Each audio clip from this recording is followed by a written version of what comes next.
या रसूल अल्लाह वसल्लम अलैका या हबीब अल्लाह।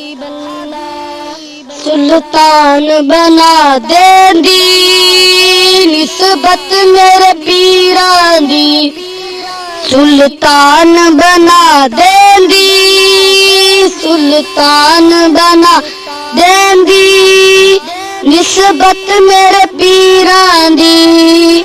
रहंदी है मुरीदां ते शफकत मेरे पीरां दी, रहंदी है मुरीदां ते शफकत मेरे पीरां दी। सुल्तान बना देंदी निस्बत मेरे पीरां दी।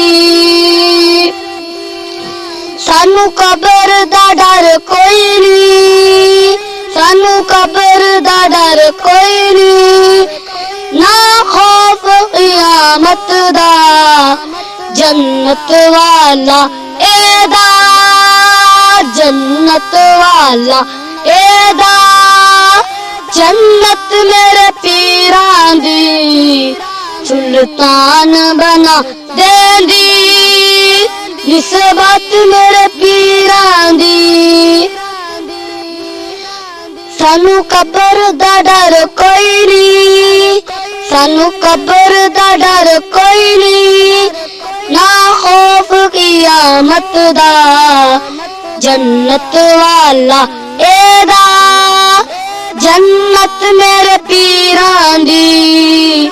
सुल्तान बना देंदी निस्बत मेरे पीरां दी। क्यों गैर दे वल वेखा, क्यों गैर दे वल जावा, काबा ऐ मुरीदां दा, काबा ऐ मुरीदां दा चौखट मेरे पीरां दी। सुल्तान बना देंदी निस्बत मेरे पीरां दी। ਇਹਦਾ नाम है जनाब उमर मजीद और भाई मुबारक अली साहब ਦੇ ਸਾਹਿਬਜ਼ਾਦੇ ਨੇ। और भाई मुबारक अली साहब ਨੂੰ मैं मुबारकबाद पेश करदा कि ਉਹਨਾਂ ਦਾ ਬੱਚਾ बजाय कोई एक्टर बनने ਦੇ जनाब नात खान बने है।